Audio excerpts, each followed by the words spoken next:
Cuando las fuerzas me faltaban y el camino perdí, siempre hubo una fuerza mayor que me sostuvo y me dio aliento. Y aunque me sentí morir en el intento de amar, aún tengo la esperanza que otra oportunidad y un nuevo amanecer brillará. En este viaje que es la vida, lo mejor vendrá. No existe algo tan grande como la fuerza del amor que siempre me guía. En esta travesía, la travesía del amor, su fuerza conmigo está. Amar es más que un concepto, es una necesidad, un sueño y una realidad, porque nacimos para hacerlo. Y si amar es vivir, quiero aprender a vivir. Y los errores superar. Otra oportunidad y un nuevo amanecer brillará. En este viaje que es la vida, lo mejor vendrá. No existe algo tan grande como la fuerza del amor que siempre me guía. En esta travesía, la travesía del amor, su fuerza conmigo está.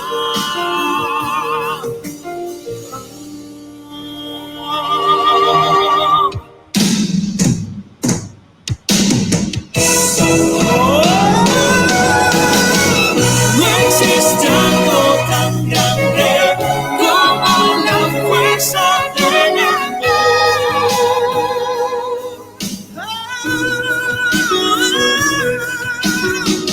En esta travesía, la travesía del amor, Caminemos juntos.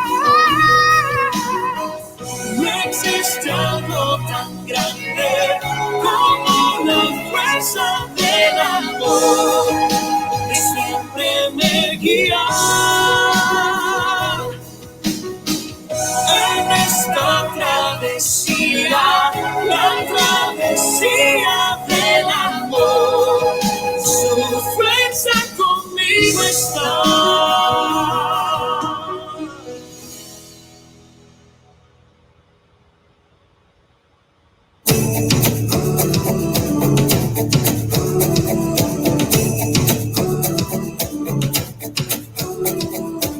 Cada vez que veo amanecer, nace adentro una oportunidad de inventar lo malo del ayer y el sol siempre iluminará. Creo en este llamado.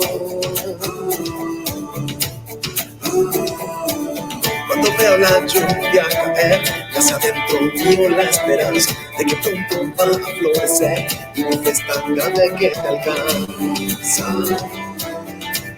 Creo en este llamado. Vive lo que te apasiona más. Verás que pronto llegará. Tus sueños serán realidad. El poder de emprender. Porque muy dentro de ti está el llamado que hay que despertar, el poder del ser para hacer y de darlo todo al emprender. Creo en este llamado, porque todos tenemos poder y los miedos se van a vencer y ya nada puede detener esa fuerza dentro de tu ser. Creo en este llamado. Vive lo que te apasiona más. Verás que pronto llegará. Los sueños sean realidad. El poder de emprender. El poder de emprender. El poder de emprender. El poder de emprender.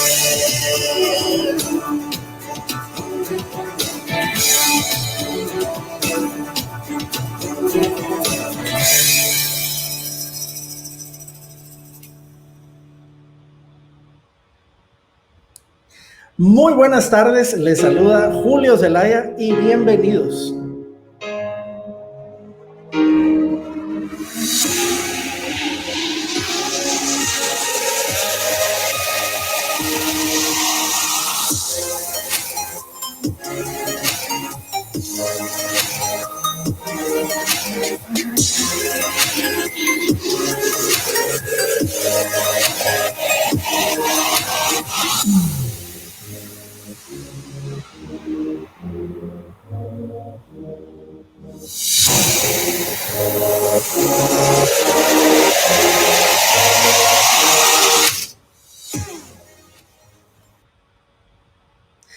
Muy buenas tardes y gusto en saludarles a todas las personas que ya están en vivo. Ya tenemos en este momento 67 personas y seguramente se van a ir sumando más a este programa denominado Mentor Sessions, que es nuestro live que hacemos semanal con diferentes mentores y amigos que son parte también de este Train the Trainer. Train the Trainer es un programa que estamos muy contentos, ya hay múltiples personas de Latinoamérica que lo están haciendo y es un programa para convertir tu pasión en un negocio.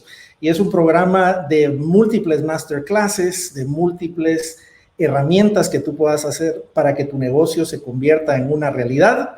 Aquí tú puedes ver un poco de lo que está incluido en ese programa que nos tiene muy contentos. Es un programa con sesiones en vivo, como puedes ver, con un mastermind privado en Facebook, con 28 masterclasses en video, una biblioteca de 21 cursos listos para que puedas empezar a impartir e impactar la vida de personas, biblioteca de todos los instrumentos de consultoría que utiliza tu servidor y que hemos usado alrededor de muchos años para estudiar clientes, clima organizacional, engagement, etcétera. Biblioteca de libros para que puedas entender cómo funciona un emprendimiento y hacerlo mejor, plantillas de todo lo que necesitas para empezar tu negocio y una actualización permanente que hacemos siempre de este producto. Si te interesa y te interesa sumarte a este programa, ahí está Claudia Coronado, que es nuestra Success Officer de este programa, ahí están sus datos de contacto y será un gusto que puedas incorporarte. Te quiero dejar información de alguien que ya se ha sumado a este programa. Hola, ¿qué tal a todos? Mi nombre es Edwin Mieses, soy de República Dominicana. Actualmente estoy emprendiendo un negocio de consultoría y entrenamiento y durante mucho tiempo pasé buscando un programa que pudiera dotarme de las herramientas y de las metodologías necesarias para poder emprender exitosamente mi negocio. Hace 5 años conocí a Julio Zelaya y entendía que lo que él impartía era lo que yo necesitaba. Encontrar un programa como Train the Trainers ha sido para mí una de las mayores bendiciones que Dios me ha permitido tener. Estuve buscando por mucho tiempo programas similares a este, pero más que encontrar herramientas, encontraba contenidos académicos. Para mí, Train the Trainers es el mejor programa si quieres emprender tu negocio. Con solamente 8 videos que he podido tener la oportunidad de ver, he aprendido mucho más que toda la maestría de dirección de empresa y MBA que he hecho. De verdad que es un honor y un placer poder participar en un programa como este. Y te motivo a que te sumas. Súmate, porque con solo 8 clases de las que he visto, he aprendido más que en toda mi carrera de emprendedor. He encontrado en Train the Trainers una plataforma para poder desarrollar mis negocios, pero sobre todo para poder impactar positivamente la vida de las personas desde lo que me apasiona. Conocer herramientas como lo que es el Ikigai, y conocer las etapas de un emprendedor que debe de tener una persona que sea el visionario, un administrador y una persona que es experto Simplemente concitar eso ha sido relevante. Conocer las etapas que debe de pasar por todo emprendimiento y sobre todo conocer cómo realizar un plan de negocios de manera práctica ha sido la experiencia que ha marcado mi vida. Te invito a que te sumes a este programa Trendy Trainers y te aseguro que no solamente tu inversión, sino tu emprendimiento te lo agradecerá. ¿Estás listo para arrancar y convertirte en el mejor consultor de ese tema que tanto te apasiona? Soy tu mejor aliado para lograrlo.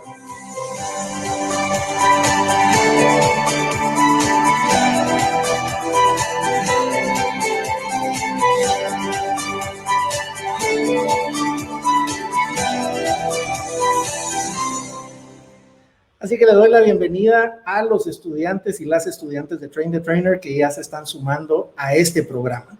Estoy muy contento de poder compartir con ustedes que tengo diversos amigos que ya se han reportado ahí. Carlos, Herbert, Gabriel, Fernando, Silvia, William, ya tenemos más de 115 personas que se están sumando en vivo y creciendo en cada uno de estos momentos. Entonces estamos muy contentos de poder compartir y quiero presentarles a quienes serán los protagonistas de la sesión de hoy. Y déjenme contarles, ya los voy a poner acá en pantalla, a mis dos grandes amigos, y quiero agregar aquí a mis dos grandes amigos, a Juan Fernando Díaz y a mi querido Eduardo Palacios, que yo le digo siempre Guayito, y a Juanfer. Y les quiero contar un poco de ellos. Juan Fernando hemos trabajado juntos ya por años, al igual que Guayito. Juanfer es un brillante economista, graduado también de una maestría en economía y me ha ayudado en procesos muy complejos en empresas. Hemos estado juntos ya por años trabajando y es una de las mentes más brillantes y lúcidas que conozco. Y hablábamos fuera de cámara que ya entendió un principio que traté de convencerlo hace unos años, así que Juanfer, la alegría que me di es que logré convencerte de algo de lo que vas a hablar hoy. Así que gracias por aceptar esta invitación. Juanfer nos va a compartir diversas reflexiones de por qué nos comportamos como nos comportamos con respecto a las finanzas, por qué tomamos decisiones empresariales de cierta forma, así que estoy seguro que se van a disfrutar de su brillantez. Así que bienvenido, mi querido Juanfer. Gracias, Julio. Bienvenido también a mi querido colega Guayito, como le dices. Bienvenida a toda la audiencia. Es un verdadero gusto para mí estar al lado tuyo, al lado de amigos y con la mejor disposición de poder compartir juntos en este reto que me lanzaste y que por demás estoy muy feliz de haber aceptado. Gracias. Buenísimo. Y les presento a mi querido Guayito Palacios, que Guayito es toda una autoridad internacional en temas de finanzas personales, también un hombre brillante, pero algo que tienen en común también con Juanfer, un excelente ser humano que desde siempre hemos podido colaborar, alguien que le gusta mucho servir, ayudar a los demás. Así que, Guayito, qué honor poder estar aquí aprendiendo contigo. Muchísimas gracias, Julio. Gracias, Juan Fernando, por la bienvenida. Estamos listos y dispuestos a compartir lo que cada quien manejamos para beneficio de la audiencia.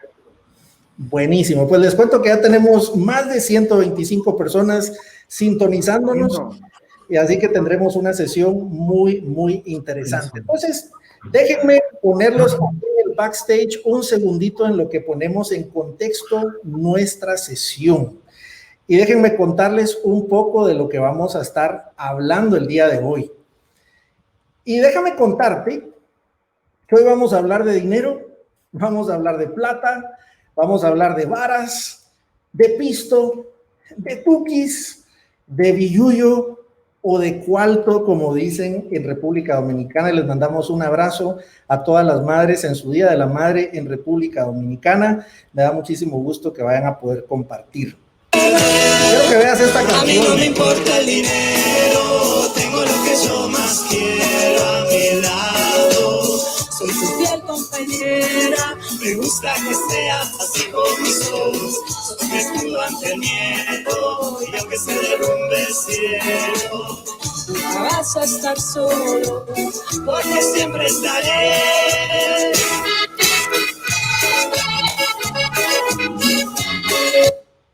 Y me llama la atención que Julieta Venegas, esa canción dice, a mí no me importa el dinero, siempre voy a estar contigo, pase lo que pase, pero esa es una de las principales causas de divorcios a nivel mundial. Y nos damos cuenta que en estas épocas en donde el dinero se pone con un gran reto, muchas personas están teniendo diversos retos organizacionales y personales. Así que mira algunas frases de lo que vamos a hablar. Tener dinero siempre es mejor que no tenerlo por motivos económicos, diría Woody Allen. El dinero no hace la felicidad, pero la compra hecha. El dinero no es lo más importante, hay otras cosas, pero son muy caras, nos diría Groucho Marx. Es cierto que el dinero no da la felicidad, pero es una sensación tan parecida que solo un experto podría notar la diferencia, decía Oscar Wilde. Por otro lado, hay personas tan pobres que solo tienen dinero. Y esta es una frase que la he escuchado más de una vez. El pobre carece de muchas cosas, pero el avaro carece de todo, nos dice Séneca. No estimes el dinero en más ni en menos de lo que vale, porque es un buen siervo y un mal amo. Alejandro Dumas. Y finalmente, los que piensan que el dinero puede comprar cualquier cosa, indudablemente son los que harían cualquier cosa por dinero, nos diría Voltaire.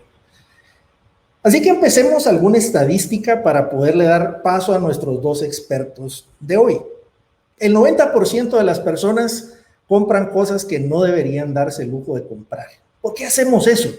¿Por qué la mayoría de nosotros nos damos lujos que a lo mejor pudiéramos postergar un poco? 80% de los estudiantes de la universidad tienen deudas antes de tener un empleo. Y vemos estadísticas preocupantes. Y puede ser una deuda estudiantil, una deuda de un vehículo, de un televisor, cualquier cosa, pero es una deuda antes de empezar a generar. Jugar la lotería y otras formas de juego me harán rico. Yo no sé si sabías que tienes 10 veces más probabilidades que te caiga un rayo y te parta en dos. Y sin embargo, la gente sigue pensando, a lo mejor y si me gano la lotería, voy a hacer dinero. El promedio de pago de autos son $371 por 55 meses. Eso es lo que le toma a una persona comprarse un vehículo. Si lo ahorraras durante 25 años, esa misma cifra, hasta los 65 años, a una tasa del 12% anual, tendrías $4.4 millones ahorrados, con lo que te podrías comprar 36 Porsche Coupé Cayenne 2020. Podemos hacer un buen negocio cuando saco un carro al 0% de interés. Bueno, yo no sé si sabías que cuando compras un carro nuevo se pierde el 60% de su valor en los primeros 4 años, y eso en definitiva no es el 0%. Si pago cada mes mi tarjeta de crédito, uso gratis el dinero de otros. Bueno, de acuerdo a CardTrack, el 60% de los usuarios no pagan de contado su tarjeta de crédito. Y en Guatemala la estadística es de casi el 75%. Si uso mi tarjeta de crédito, gano millas y eso es buen negocio. Bueno, de acuerdo a Consumer Reports, 75% del kilometraje de las aerolíneas nunca se redime porque las personas están muy endeudadas. Tengo presupuestado lo que gasto con mi tarjeta de crédito. Bueno, estudios nos demuestran que si usas tu tarjeta de crédito gastas entre un 12 o un 18% más que si usas el dinero en efectivo y sientes el dinero.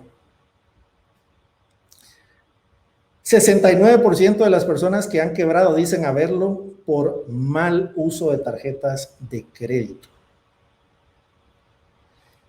La consolidación de las deudas ahorra intereses y usted tiene un pago más pequeño.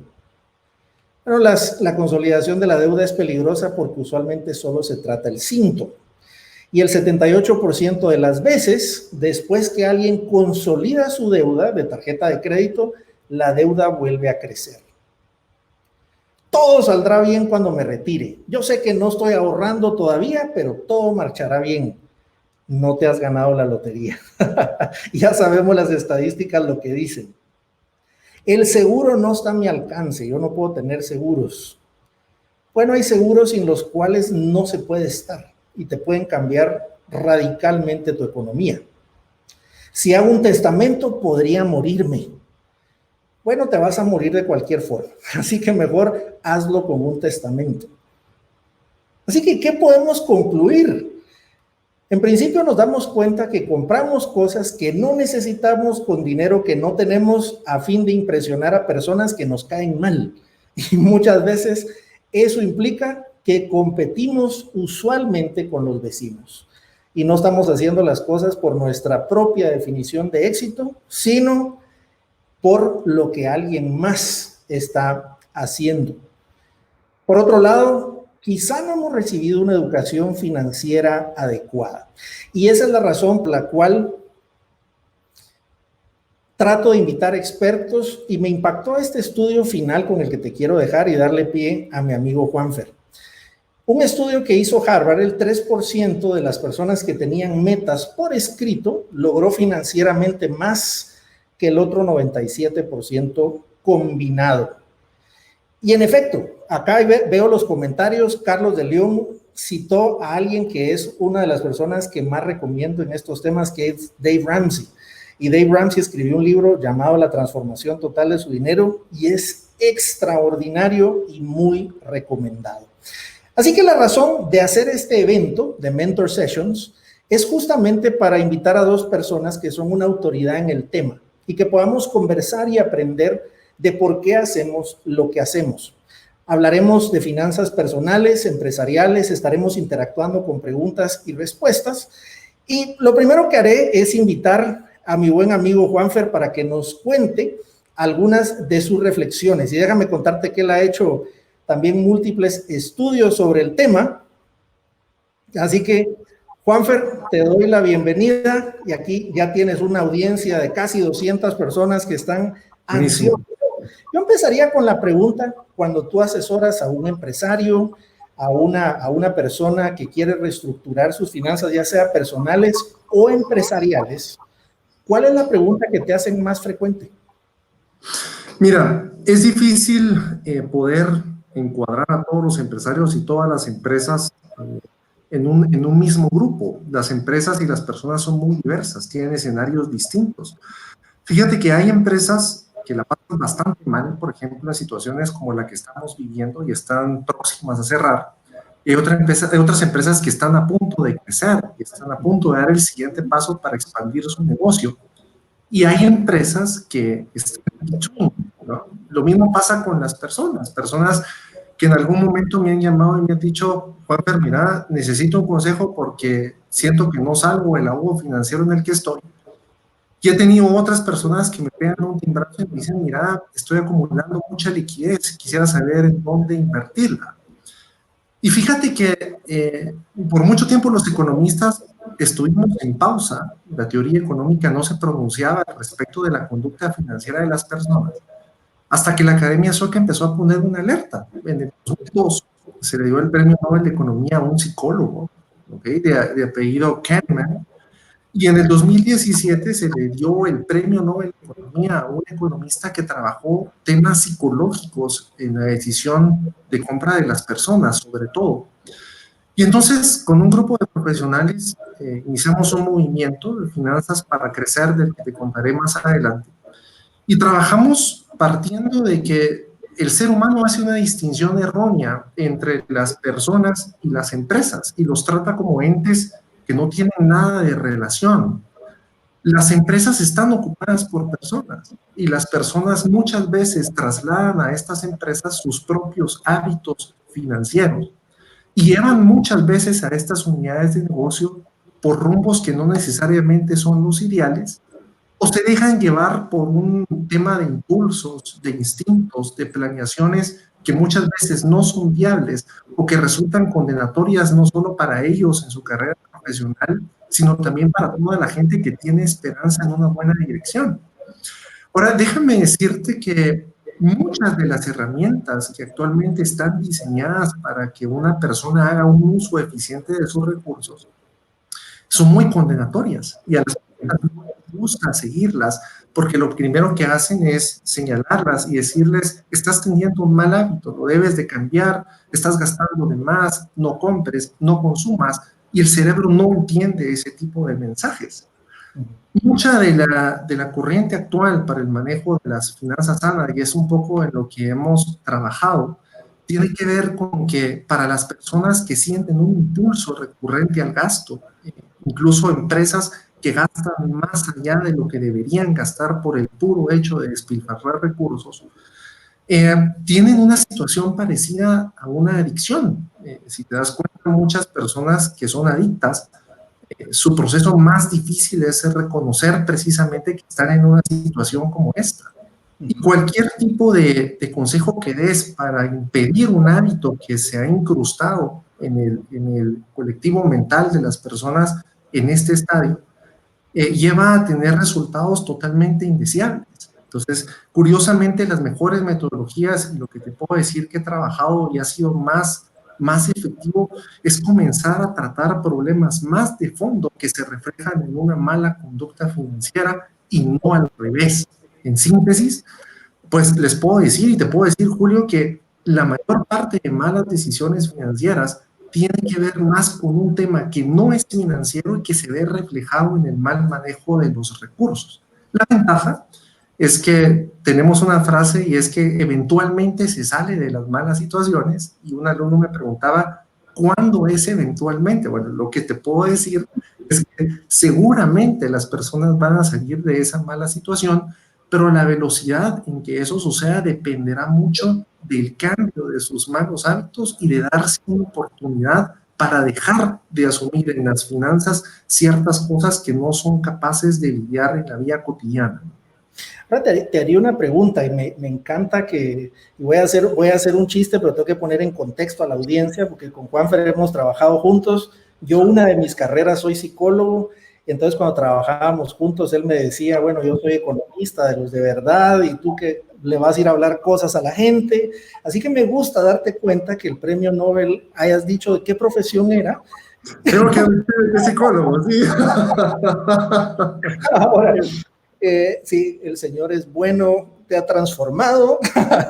Todos los psicólogos son economistas frustrados, mi querido Julio, sí, claro. Te quiero hacer una pregunta con respecto a esta época, porque si nos vamos a entender cómo funciona el cerebro primero es emocional antes que racional.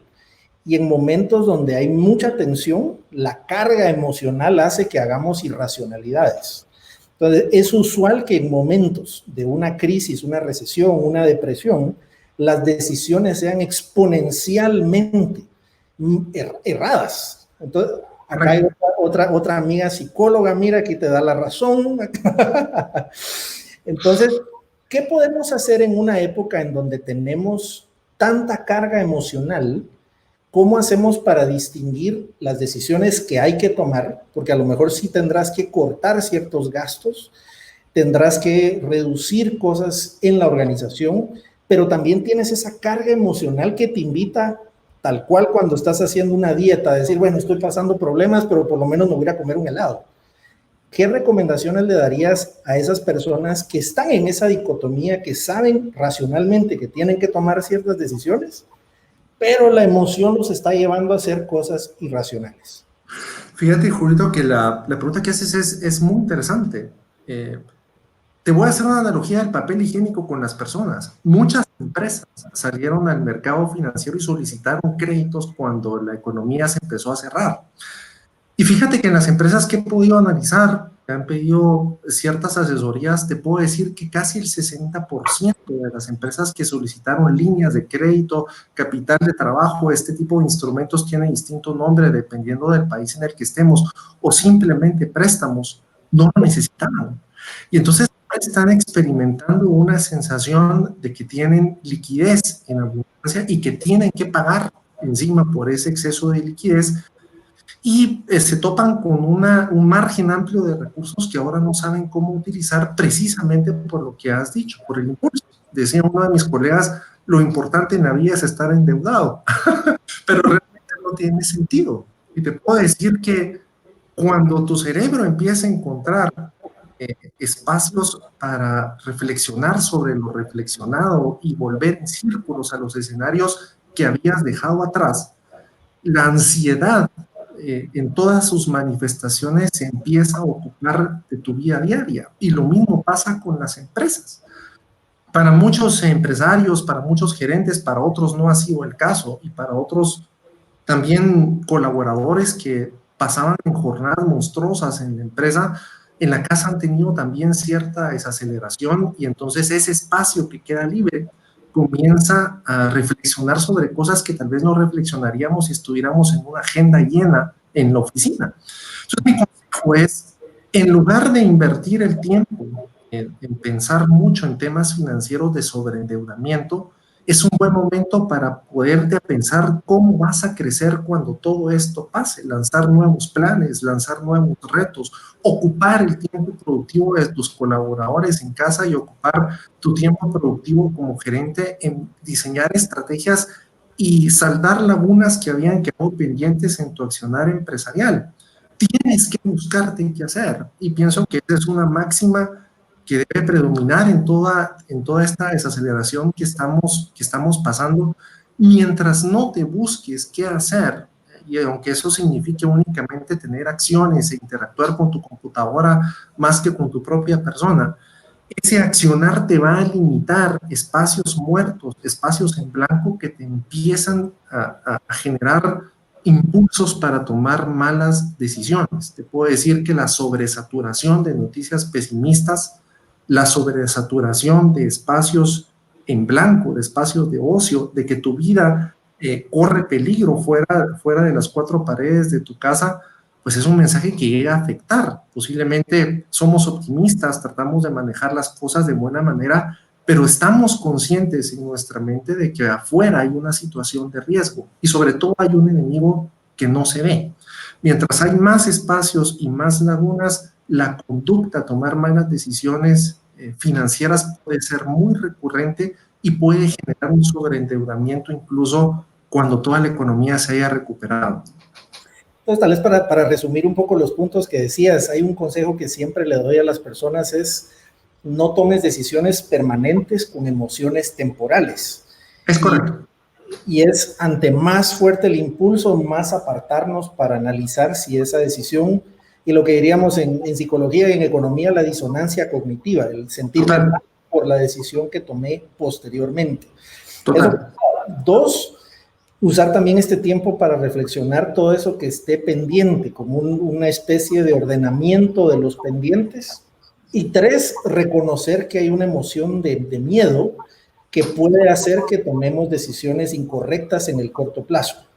Así es, lo has dicho bien. Ahora, hay una pregunta que nos decían acá, ¿qué piensas de la deuda? Porque es una pregunta que también le haremos a mi querido Guaito. ¿Existe tal cosa como la deuda buena o toda la deuda es mala? Porque hay corrientes que son muy drásticas en eso, y como tú dices, son muy punitivas. Si tengo deuda, malo, y otras personas que dicen la deuda es un instrumento que puede ayudarte. ¿Qué piensas al respecto? Bueno, déjame decirte que mucha de la culpa para tener una mala concepción de la deuda la ha tenido también la misma publicidad que se ha hecho para promover cursos de educación financiera. Y vendieron mucho la idea de la libertad financiera como una situación en la que no tienes ninguna obligación financiera en tu vida. Y mucha gente se tomó eso al pie de la letra y asoció incluso que la libertad financiera era más bien un libertinaje financiero.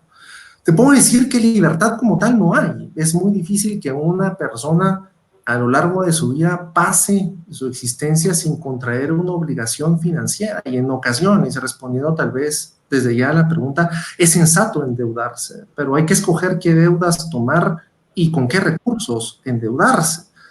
Y es que lo único en lo que podemos estar seguros hoy con respecto al tema del endeudamiento es que sí es posible tener una sana gestión financiera, y eso conlleva a que puedes tener más elementos de juicio para saber cuándo endeudarte y cuándo no, o qué deuda tomar y en qué momento tomarla. Eso te podría decir que es una primera reflexión. La segunda es que hemos logrado demostrar que entre más postergamos el placer que nos da lo que adquirimos con cierta deuda, más posibilidades tenemos de respirar tranquilos después, ¿no? Mucho tiene que ver con el concepto mercadológico de que la vida es ahora y que no sabes si el día de mañana vas a estar vivo. Entonces, te conviene más disfrutar aquello que ansías el día de hoy porque no sabes si mañana podrás. Te digo que depende de las probabilidades. Y te pongo un ejercicio de ventas de servicios funerarios. Muchos jóvenes pueden entrar en temor y comprar servicios funerarios a los 25 años, pero su probabilidad de morir a los 25 es relativamente baja. Entonces es un gasto que no deberían de tomar a esa edad. Lo que puedes manejar entonces en tu vida también son las mismas probabilidades. Y definitivamente hay deuda buena y deuda mala. Y te puedo decir que las deudas que normalmente se hacen por consumo, hay gente que bisacotea su shopping en las tiendas de moda y en la ropa, está tomando una decisión bastante improductiva, ¿no? Hay cierto tipo de deudas que te van a funcionar después como un recurso productivo, pero tu aspiración última no debe ser llegar a una vida en la que no tengas obligaciones con nadie. Más un país con las características de Guatemala, en donde los recursos son más bien limitados y en donde casi cualquier cosa que sobrepasa a los alimentos tiende a ser un lujo para el 60% de las personas, ¿no? Entonces, depende mucho del contexto, depende mucho de lo que quieres apalancarte, depende mucho de lo que sea importante para ti. Y para nada eso debe manejarse en un esquema de culpa y condena, que es lo que ha llevado a dar tan malos resultados para que una persona logre salir por sí misma de la situación posiblemente complicada en la que está, ¿no? Y acá, si tú ves, hay dos preguntas relacionadas con deuda. O sea, Leonardo nos dice, ¿cuál es el momento para hacer el préstamo? ¿Cómo evaluar cuál es el momento? Tú decías algunas variables que dependen de cada situación, pero una pregunta importante es la que nos hace Luis también. ¿Qué pasa con las deudas que ahora tienen una merma en su liquidez? ¿Y es conveniente adquirir deuda para financiar la operación? ¿Qué piensas? Es doloroso, Julito. Fíjate que sabrás, porque te considero realmente el gurú del emprendimiento en Guatemala, una persona que tenga el alcance que tienes. Cuando una emprendedora ha logrado consolidarse en su negocio, incluso empresas que están consolidadas en su mercado, no quieren resignarse a desacelerar su actividad económica. Y déjame decirte que con el grupo de profesionales con los que trabajamos nos hemos dado cuenta que Guatemala es un país en donde la mayor parte de gente no quiere pagar. Y me refiero a que nadie quiere asumir parte del dolor de una crisis o una pandemia como la que se está viviendo. Y te digo que tal vez suena mucho a sentencia, pero es difícil pensar que las empresas pueden seguir operando con la normalidad, entre comillas, que tenían antes de toda esta situación. Y en la no resignación de que tiene que haber una desaceleración, las personas se endeudan para mantener una operación como la que traían antes de la crisis. Eso no es posible. Los canales de comercialización cambian. Los consumidores ahora privilegian otro tipo de cosas. Tenemos menos horas efectivas en el día para vender. Posiblemente no tenemos la posibilidad de hacer ventas presenciales. Entonces, realmente endeudarse para mantener una operación como la que se traía y pretender que no ha pasado nada, a todas luces es una mala decisión. Ahora, tenemos que ser conscientes que hay ciertos principios y políticas que rigen en las empresas. Te puedo decir que han habido empresarios que han muerto con su tripulación y han preferido quebrar antes de despedir a sus trabajadores, y eso es algo muy plausible, pero lamentablemente condena a su vez a la unidad de negocio a que no pueda generar empleo en este contexto. Entonces te diría que es conveniente endeudarse para mantener una operación por la que vamos a poder responder. Es conveniente endeudarte si la deuda que vas a tomar es transitoria y no te va a dejar obligaciones y padecimientos cuando todo esto haya terminado.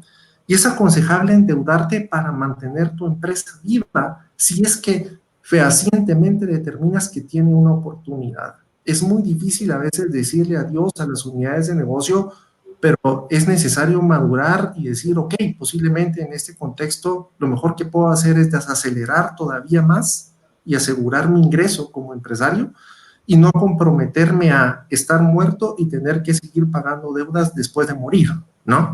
Y entonces es un tema Es un tema doloroso, como te digo, pero es precisamente porque hacemos esto con el sol, cuando las cosas van mal, que muchos empresarios han firmado incluso sentencias de muerte con deuda que va a seguir siendo impagable aunque vuelvan a su mismo ritmo de operaciones, ¿no? Yo creo que has tocado puntos que también me resuenan mucho a mí como empresario. Por un lado, es una crisis que ha impactado a todas las empresas. Y yo suelo decir que estamos bajo la misma tormenta, pero no en la misma embarcación. Y la embarcación, hay algunas personas que están en un barco de crucero, otras en un yate, otras que en una pequeña lancha y otros que están nadando tratando de sobrevivir en el día a día. Sin embargo, quisiera distinguir lo que tú decías, la variable 1, seguir operando cuando es estratégicamente correcto, cuando hay oportunidades, cuando podemos pivotear en algunos momentos. 2, está la variable también del ego, y esa es una que en lo personal yo he tenido que tomar, no tener la oficina grandota porque simplemente ya no hace sentido. A mí me tocó ir a devolver una oficina grandota y no hacía ningún sentido.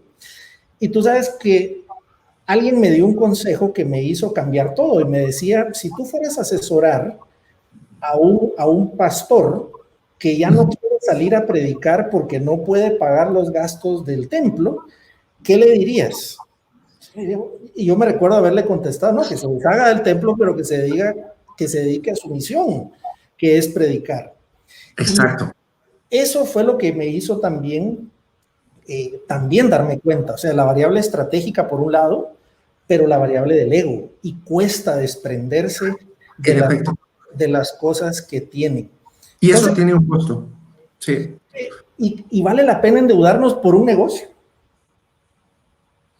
Mira, hay que también desmitificar otra premisa que a mí me causa mucho enfado. Y te voy a decir que desde que surgió todo el boom del emprendedurismo, se ha asociado únicamente a los emprendedores con empresarios. Cuando Schumpeter, que también fue un economista notable, lanzó el concepto de emprendedurismo, no se refería únicamente a empresarios, se refería a empresarios y a colaboradores dentro de empresas que pueden descubrir un nuevo mercado donde antes nadie lo veía, o pueden incursionar con una nueva tecnología que está sacando a las empresas, o que sacaba a las empresas en ese momento de una situación difícil. Entonces, fíjate que al parecer, y retomando el tema que mencionaste del pastor, cada persona tiene un llamado. Hay buenos empresarios y hay buenos followers para seguir buenos empresarios, y es un tema vocacional. Y te quiero decir, las personas que están llamadas a ser empresarias resurgen como empresarias porque no se ven en otro contexto.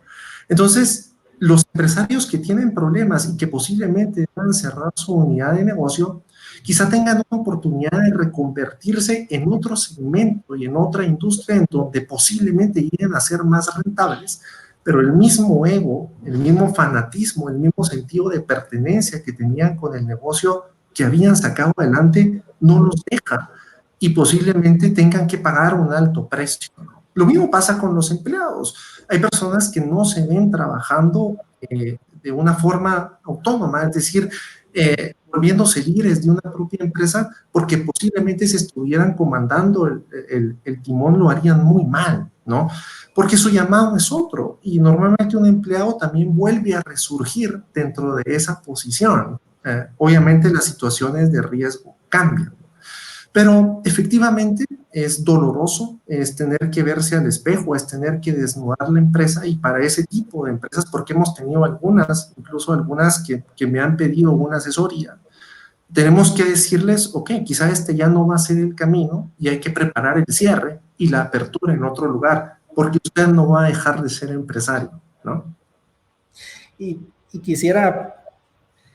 Acá varias personas te han agradecido ahí los tips, y voy a darle palabra a Guaito Palacios en breve, pero regresaremos contigo para la sesión de preguntas y respuestas del final. Pero quisiera resumir algunos de tus puntos clave, que me parece que las finanzas parten de la persona.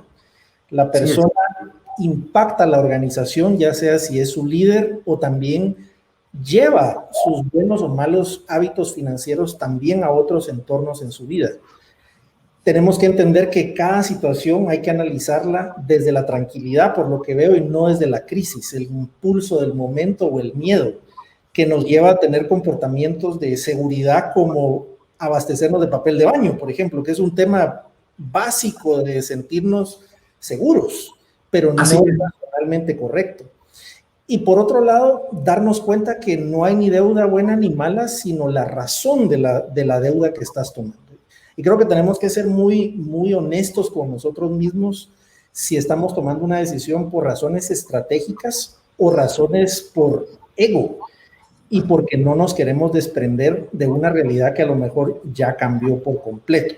Entonces acá hay varias personas que te están agradeciendo, aquí Paula Jacobo, así que Juanfer, te dejo ahora en el backstage para darle bienvenida a otro maestro en este tema, al doctor Guaito Palacios. Bienvenido, mi querido Guaito. Muchas gracias. Impresionante lo que estaba compartiendo con Fernando. Realmente nos habló toda la estructura del empresario, las empresas y el componente psicológico, emotivo del tema del dinero, y sobre todo lo relacionó bien con la crisis actual. 100 puntos. Muchas gracias Guaito. Y te quisiera preguntar una pregunta, yo no sé si tú te vas a recordar de este momento, pero Guaito es alguien que es un mentor para mí y este es un escenario donde me ha gustado invitar a mentores, personas que han impactado mi vida, que me han ayudado a llegar a donde he llegado, es porque me he parado en los hombros de ustedes, que los considero gigantes. Y recuerdo que estábamos por dar un evento en el Hotel Tikal Futura hace muchos años, y yo estaba en un momento donde había quebrado una de mis empresas y no tenía nada. Y me recuerdo haberte escuchado, yo tenía que hablar de emprendimiento, yo estaba empezando a resurgir en un momento donde lo había perdido todo. Me recuerdo que bajé y te hice una pregunta y te decía, Guaito, me inspiraste, pero ¿qué hago en este momento donde no tengo nada? Y tú me dijiste algo que siempre atesoro y te lo agradezco muchísimo, y me dijiste, ahora que no tienes nada, solo es para ir y ver para arriba. Y me decías, nunca se te olvide ver para arriba y viajar siempre liviano. Y eso me impactó y lo sigo tratando de honrar por ese consejo que me diste. Si en este momento viniera una persona que lo está perdiendo todo, está perdiendo su trabajo, está perdiendo a lo mejor su empresa y está en esa crisis, ¿qué consejo le darías a esa persona que estaba como yo en ese momento donde cambiaste mi vida en el Hotel Tikal Futuro? Bueno, lo primero que yo personalmente hago es meter el ingrediente de esperanza. Porque cuando uno está en el valle no ve sino montañas alrededor, que angustioso es. Entonces, yo lo primero que estoy diciendo en esta época es que la crisis tiene los días contados. Esta crisis tiene sus días contados. Ya algunos países ya se empezaron a abrir como sociedad y como economía. De hecho, a quien le tomamos nosotros mucho la nota es a Estados Unidos, y sabemos que para septiembre tiene que estar sí o sí ya eso funcionando en la economía, porque pues ya solo queda octubre para en noviembre ser las elecciones, y la tarjeta de presentación es el tema de economía. Tanto es así que lo que empezó por la muerte de un oficial de policía se ha tomado o se ha tornado en ciudades que curiosamente todas son con alcaldes demócratas, para hacerle la vida imposible a los republicanos que están en el mundo. Pero todo eso lo va a poder torear este hombre. Pero el tema es que la crisis tiene sus días contados. Yo le digo, mire para adelante. Fíjese que esta crisis empezó el 14 de marzo, al 14 de abril, al 14 de mayo, al 14 de junio, que ya llegamos, son 90 días, son 3 meses. Probablemente lleguemos al cuarto mes. al 14 de junio. Pues son 4 meses de una crisis tremenda. Ahora, haciendo un análisis de lo que a mí me llevó a aprender de esto, que no fue, sino no fue una opción, fue algo indispensable hacerlo, fue porque mi profesión no es economista, no soy ni siquiera contador, yo soy cirujano, dentista, odontopediatra y ortodoncista. Pero en 1990 caí en crisis económica porque llegué a tener, bueno, con muy buenos ingresos. En 1990 facturaba muy bien en la clínica, muy bien, pero me excedí en mi gasto imperceptiblemente y llegué a tener 22 acreedores. 6 de ellos eran tarjetas de crédito topadas al máximo y al cambio de hoy debía 2.454.000 quetzales. Y entonces no fue una crisis de 4 meses, fueron 72 meses.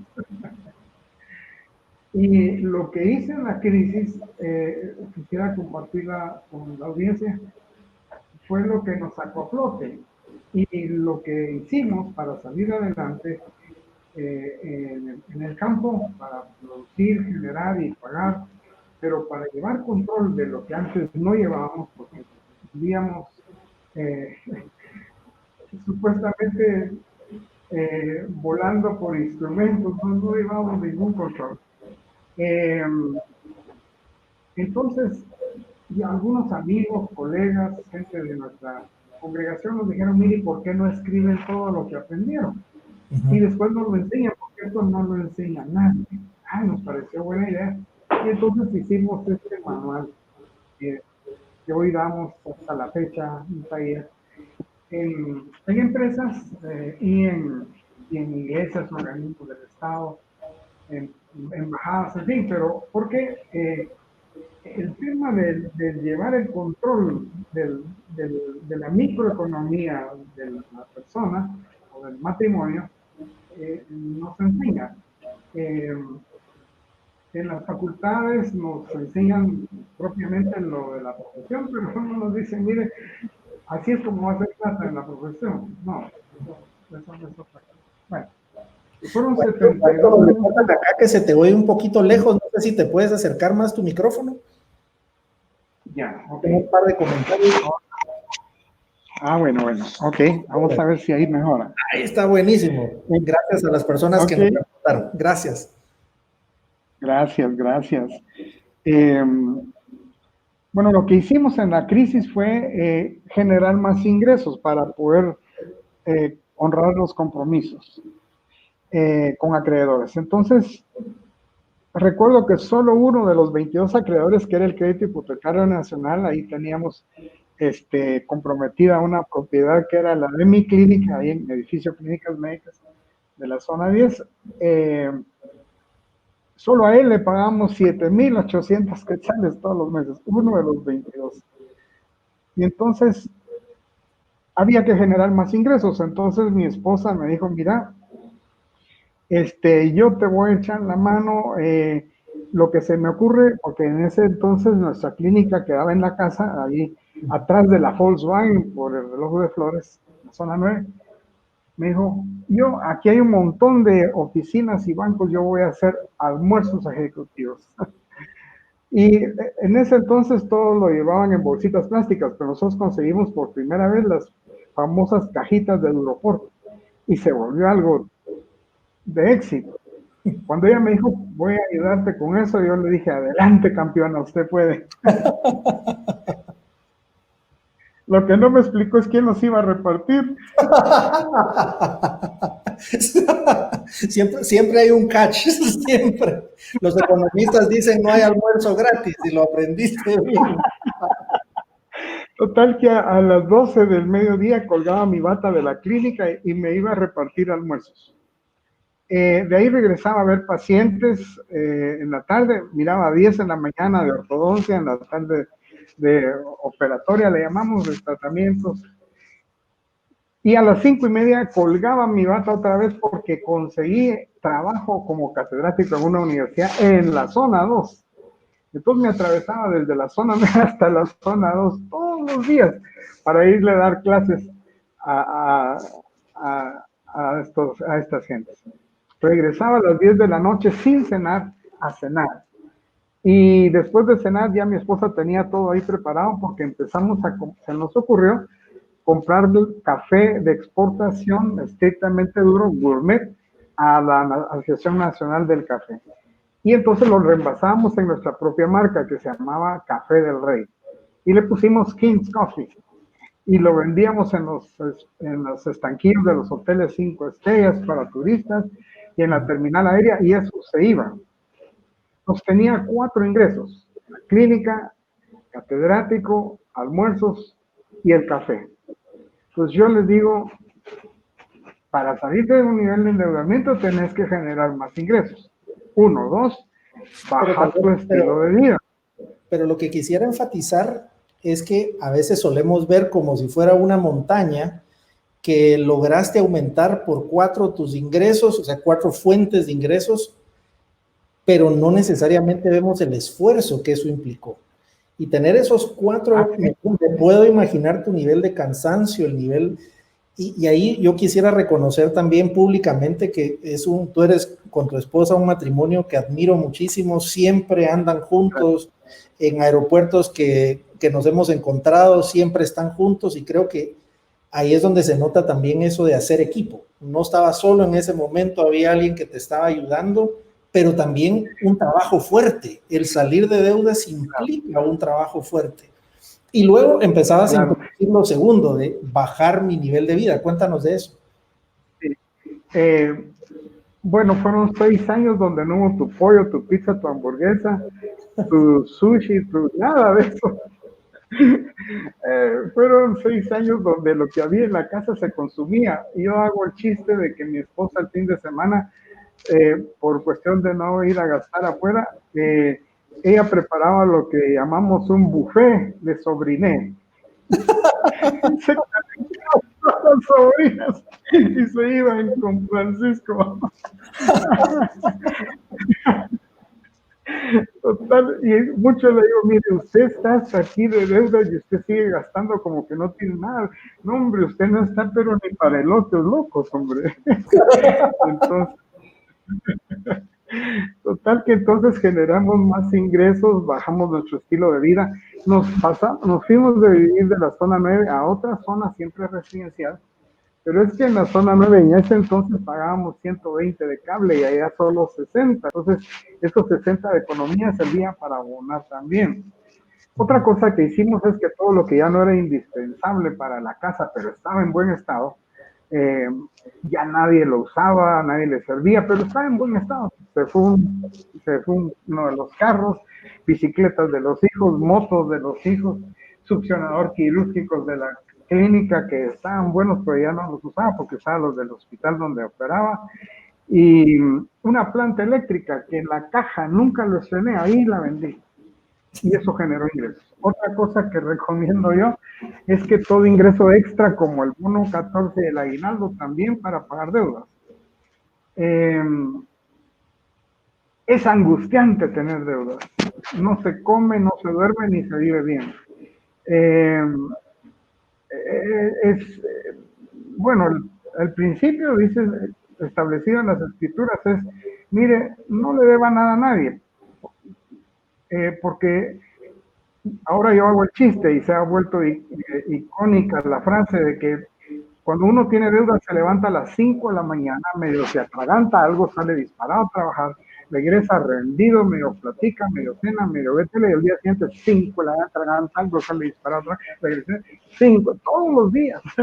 ¿Para qué? Para ir a traer, ¿para qué? Para mandarla a la casa de los acreedores. Eso es esclavitud. Increíble, y ahí va es horrible, es horrible. Fueron 6 años de martirio, 6 años de dolor, de vergüenza, de cansancio. Bueno, entonces el endeudamiento, yo le digo, mire, yo le aconsejo mejor No, una vez un señor en Medellín, Colombia, me dijo, pero usted está loco, me dijo, yo me tengo que apalancar con el crédito. Bueno, le digo, hagamos números, ya que le preocupan los números.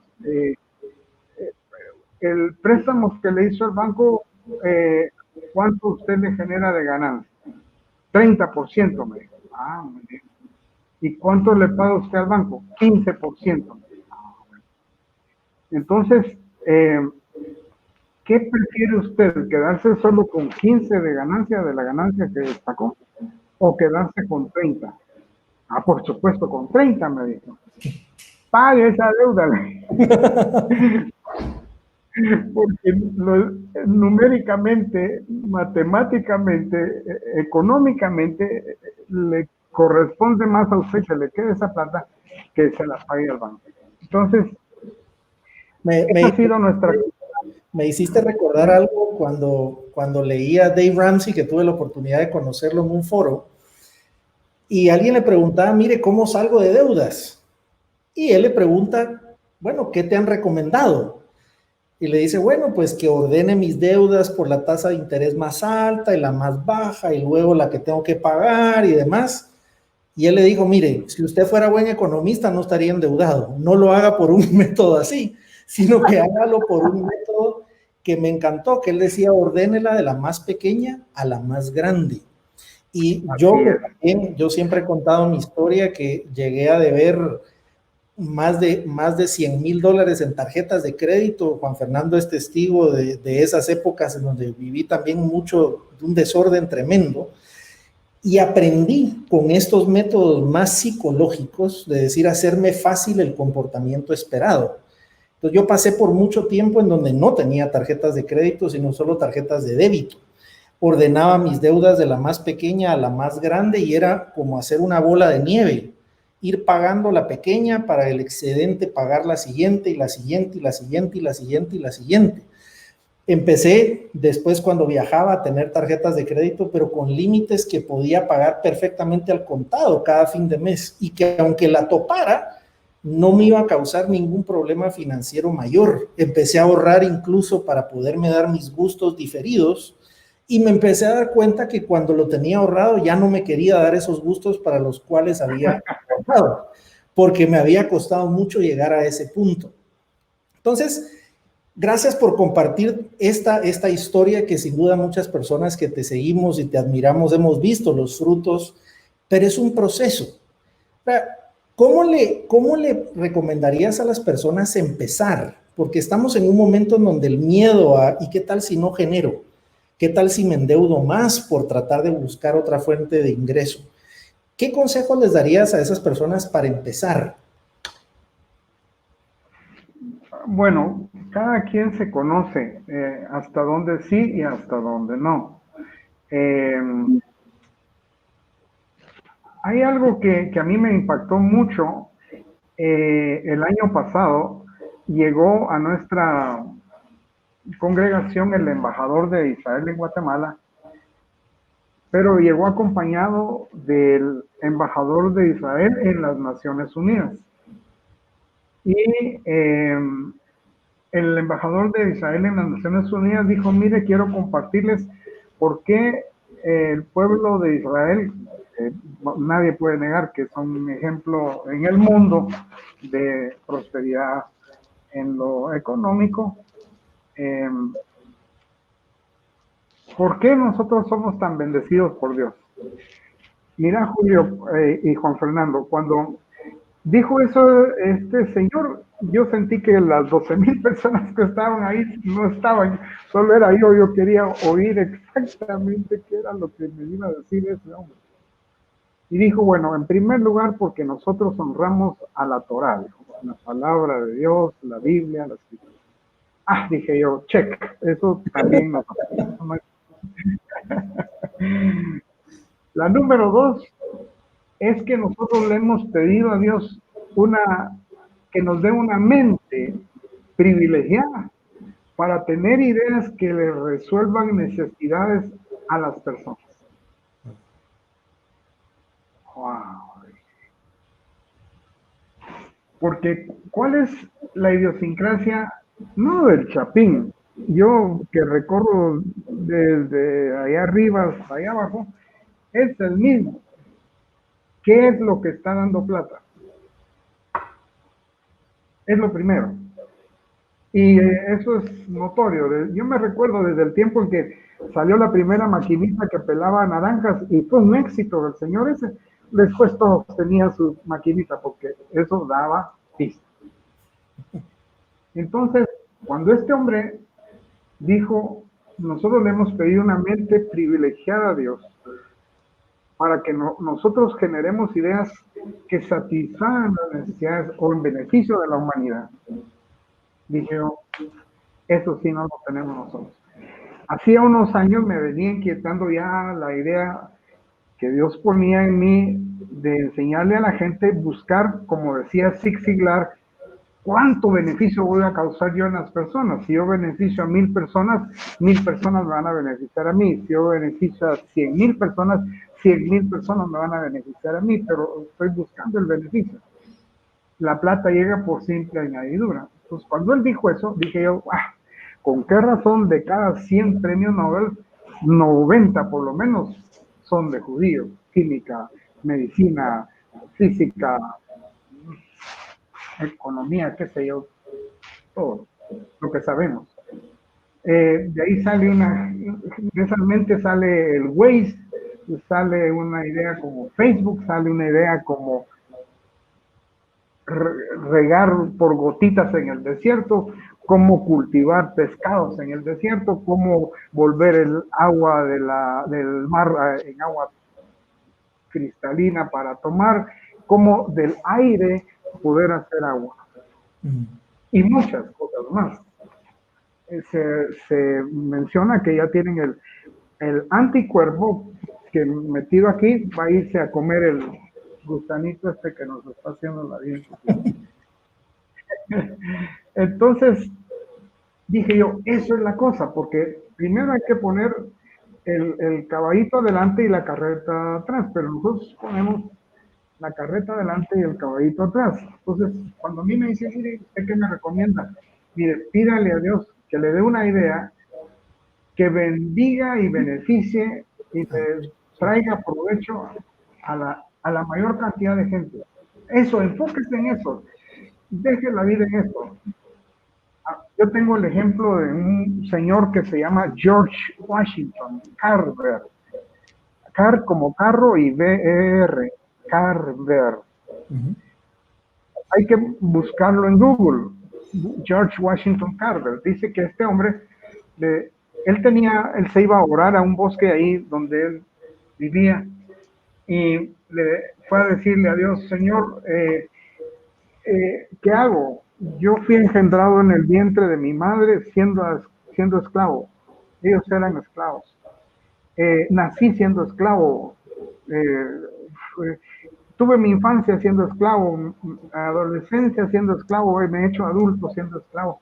Y ahora dicen que somos libres, Señor. ¿Qué voy a hacer yo en la calle si yo solo sé ser esclavo? Entonces, él refiere ahí en su historia que Dios le mostró ¿y qué quieres? George le dijo, Señor, ¿por qué no para defenderme yo en la calle no me revelas todos los secretos que hay en el universo? En mi pueblo le llaman a eso ser una persona bold.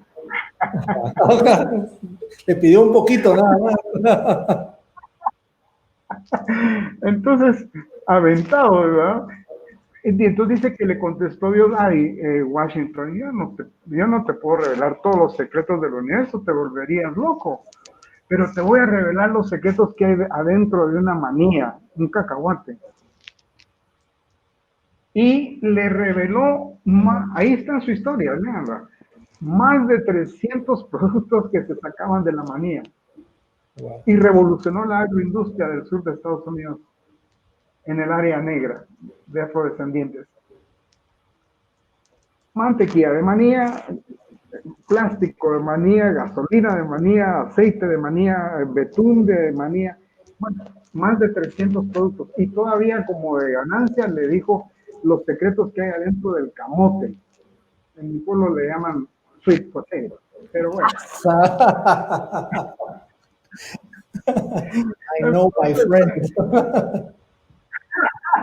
Entonces este hombre, ¿qué buscó? El beneficio de la gente. ¿Qué tuvo de retorno? ¿Te imaginas? Y él le heredó toda la formulación de sus ideas a la universidad que lo aceptó. El primer estudiante afrodescendiente reconocido era el doctor Washington Carver. Entonces yo le digo, mire, pídale a Dios una idea exitosa de negocios. No le pida 1000, ni 10, ni 3, ni 2, pídale una. Y Dios sabe cuál es. Una idea que realmente bendiga a la gente. Y tiene el éxito asegurado, porque mientras más gente usted bendiga, más gente lo va a bendecir a usted. Pero su corazón está en beneficiar. Y me llama la atención que tú vienes a ratificar, tanto Juanfer como tú, Guaito, algo que he leído en múltiples libros, que dice: los secretos para hacerse millonarios no son secretos, están accesibles a todos, pero implican, uno, que son simples, y dos, que implican un gran trabajo. Y me llamaba la atención que tú decías: si estoy endeudado, hay que multiplicar lo que ingresa y bajar lo que egresa. Por otro lado, ser consistente en eso. Porque uno pudiera tener mucha energía, tal cual empezar una dieta, pero dejarlo a medias. Y lo otro, ¿en dónde me empleo? Bueno, justamente en donde hay un enorme problema para muchas personas, que yo puedo ayudarles a salir de ese problema, agregar valor. Así que me parece consejo fundamental. Y tenemos algunas preguntas y quisiera pasar a una sesión de preguntas y respuestas con los tres. Y voy a colocar... Solo dime. Quisiera aportar una última cosita. Perdón, Juanfer. No, por favor. Me dicen, ¿cuáles hubiesen sido las dos características ideales en las que entraríamos a la crisis? Bueno, les digo, una es, idealmente, cero deudas. Para mí, hoy en día, cero deudas significa comer bien, dormir bien, vivir bien. Ninguna preocupación. Yo les digo, cuando uno no tiene deudas, al día siguiente la almohada está mojada. ¿Y por qué, me preguntan? Porque cuando uno duerme sin deudas, duerme sin preocupaciones. Cuando uno duerme sin preocupaciones, duerme profundamente. Y cuando duerme profundamente...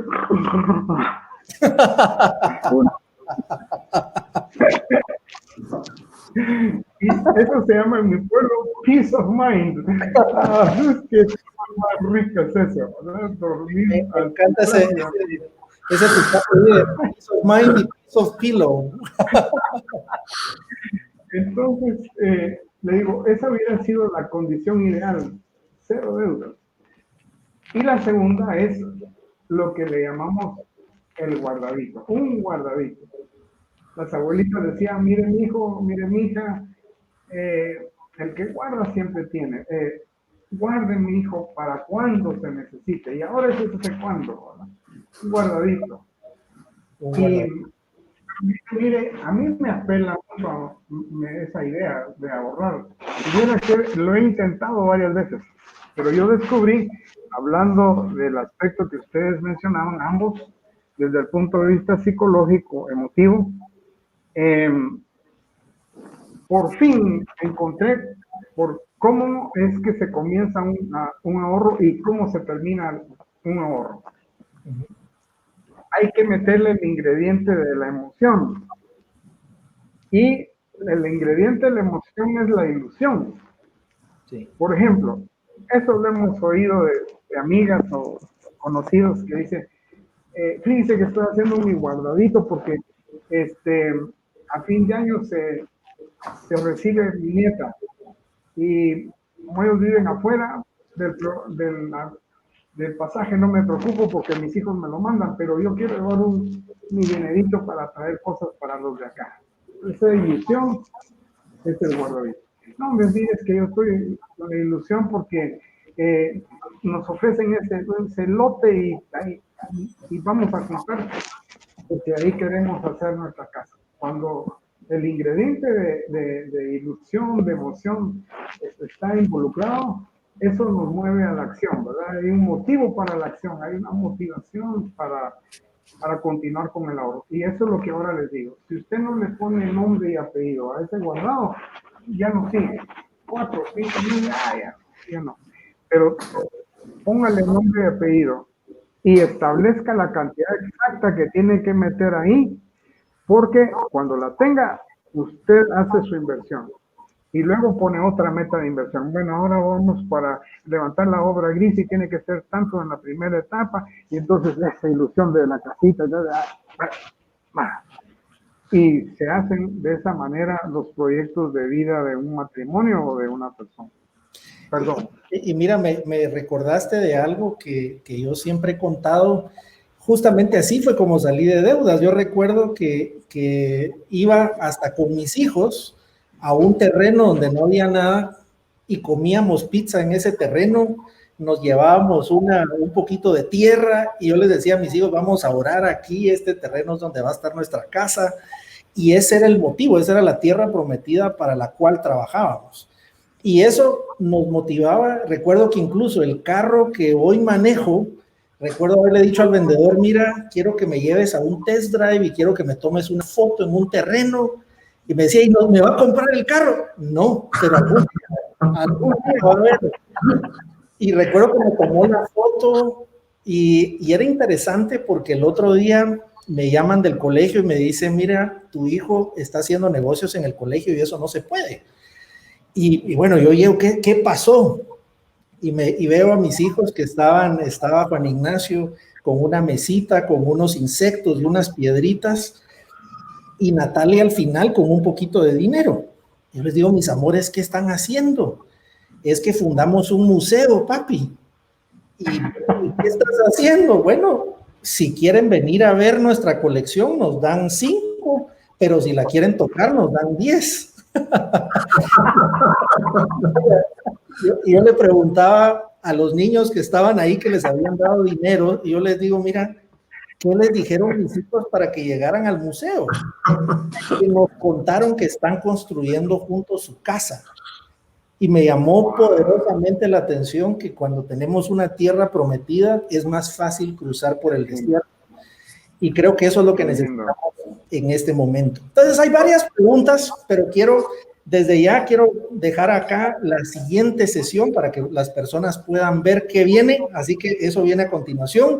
Guarden la fecha, en la siguiente semana tenemos 3 gurús de marketing, alguien de telecomunicaciones, Jamie Moreno, que es la directora de mercadeo de Tigo, Rodrigo del Cid, que es el director de mercadeo de Campero y de la división de restaurantes de Multinversiones, y Javier Medrano, director de mercadeo de grupo GIT Continental. Y esto como parte de nuestro programa Train the Traders.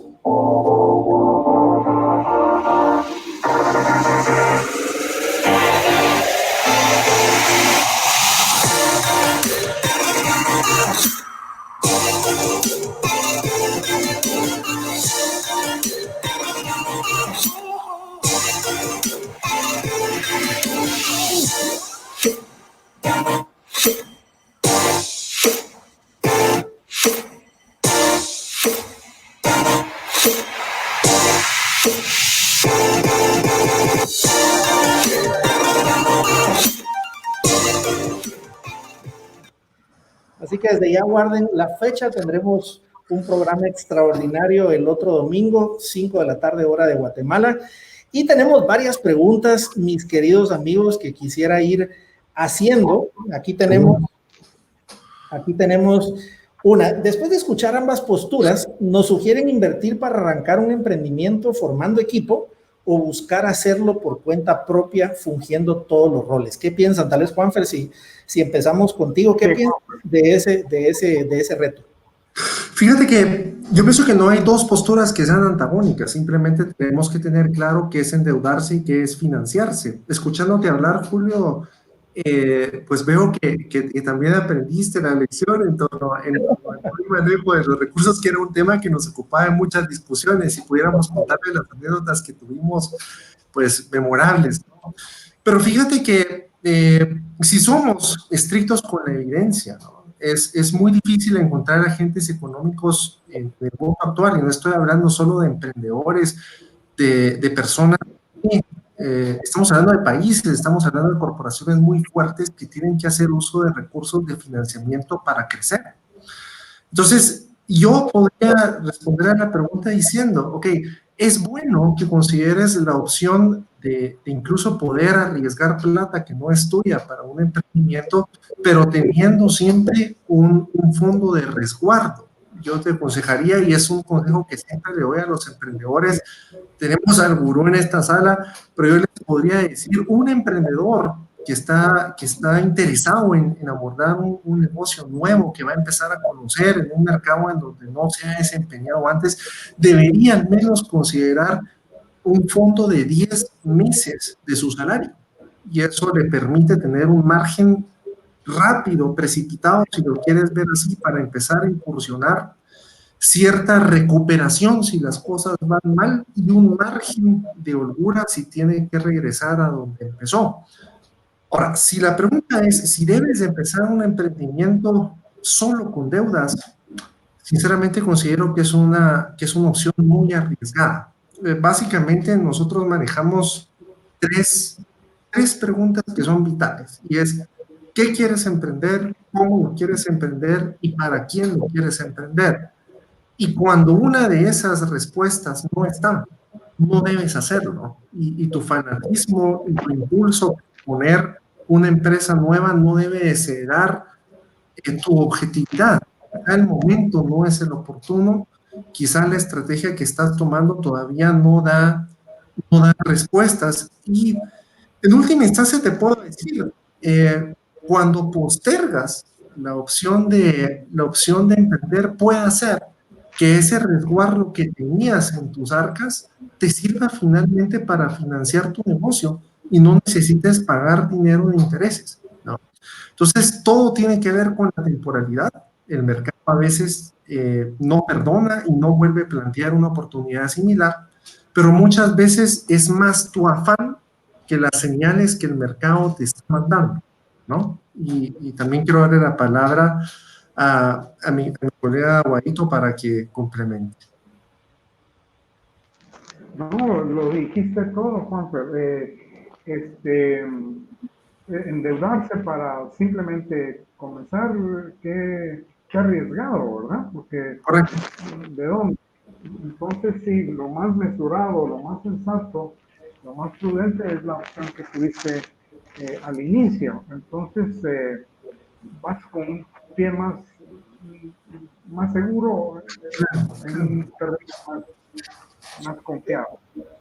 Algo que yo he visto con diversos empresarios es que a veces lo que buscan es una deuda para financiar el estilo de vida que tenían cuando estaban empleados.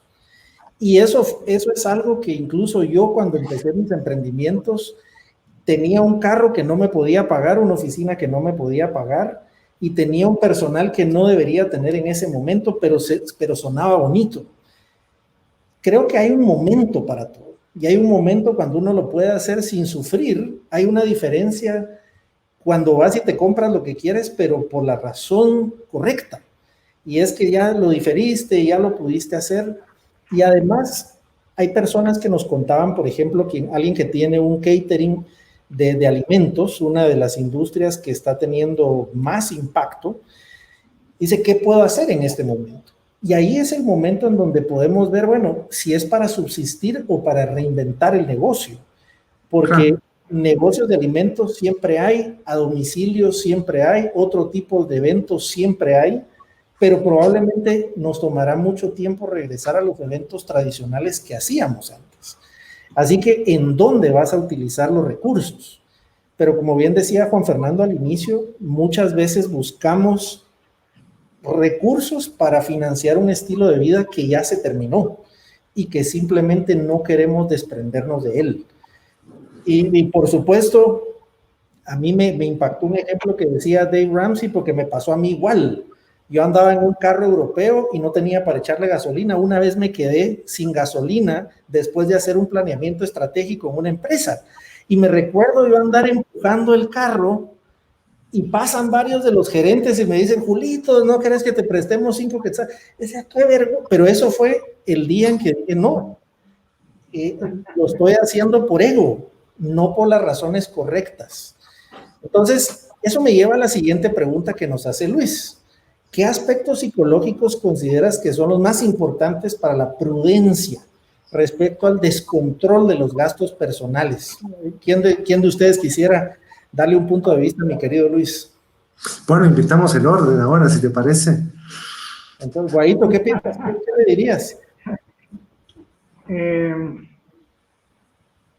Miren, es increíble, pero ¿cómo aprendimos los tres que el fuego quemaba? Un día aprendimos el fuego y cuántas veces no nos dijo nuestra mamá, mi hijo, no acerque ahí la mano que se va a quemar. ¿Qué quiero decir con esto? Hay veces que para aterrizar con que, porque los emprendedores me dicen, mira, empezar una empresa y esto y lo otro, y cuando empiezan a generar ingresos, se alocan, pero se alocan. Ya no van a comer chucos, sino que se van a Saúl. Ellos ya son otra onda. Y entonces el estilo de vida se les termina. Ellos van a tener, miren, la crisis que yo pasé me quedó aquí, que a mí cuando me dicen, mire, no se lo vaya a dar en Vitacotas, ay Dios mío, siento que el alma me la quieren robar, no, le digo, no, mire, sí, mejor todo de una vez. ¿Por qué? Porque ya la aprendí, que fueron 72 meses de angustia, dolor, vergüenza, esconderse de los acreedores, y en ese tiempo, mire, si usted es un paso, deje de andarse escudando en su mujer, así me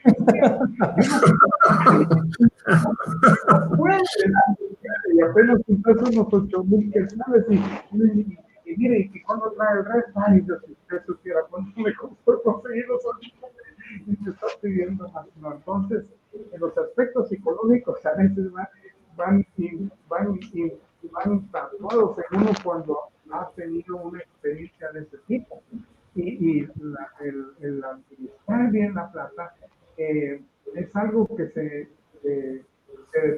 decide hacer, y uno se da cuenta que si no lo hace, es grave lo que le acontecerá más adelante. Miren los niños judíos, desde chiquititos les están inculcando eso, y ya cuando salen al mercado, tremendos administradores de su plata, no digamos de la plata del mercado. Y yo quisiera tal vez, antes de Juanfer, darte la palabra. Guaito, por cierto, se te volvió a mover el micrófono, mi hermano. Aquí alguien preguntaba en negociar la deuda con los bancos. Tal vez les quisiera dar mi experiencia personal. Yo igual debía en tarjetas en múltiples lugares, en bancos, en todos lados. Lo que siempre hacía era, todos los viernes me presentaba y daba la cara. Y me recuerdo que yo estaba y le decía, mire, aquí estoy, le tengo $1, pero le voy a dar la cara. No me manche mi crédito. Yo voy a venir todos los viernes y yo le voy a pagar el último centavo, pero no me escondía. Y recuerdo en una ocasión, dando una charla en uno de los bancos, se para uno de los directores y me dice, señor Zelaya, ¿se acuerda de mí? Y yo cuando le di la cara me puse blanco porque dije, sí, señor, es a usted el que le llegaba a pedir disculpas. Pero te puedes imaginar, hay cosas que yo digo, para enfrentar una deuda es tal cual bajar de peso. Lo primero que hay que hacer es pesarse. Hay que saber cuánto debo, en qué lugares debo y dar la cara. Entonces, por ejemplo, hacía la pregunta Edwin, hacer una compra como de una casa, de endeudar. Sí, yo me endeudaba para hacer esas de largo plazo, pero son esas deudas que hay una casa de por medio. Yo la puedo ir a devolver y no pasa nada. la deuda de la tarjeta de crédito muchas veces era de cosas que ya ni me acordaba que había comprado y era radicalmente diferente.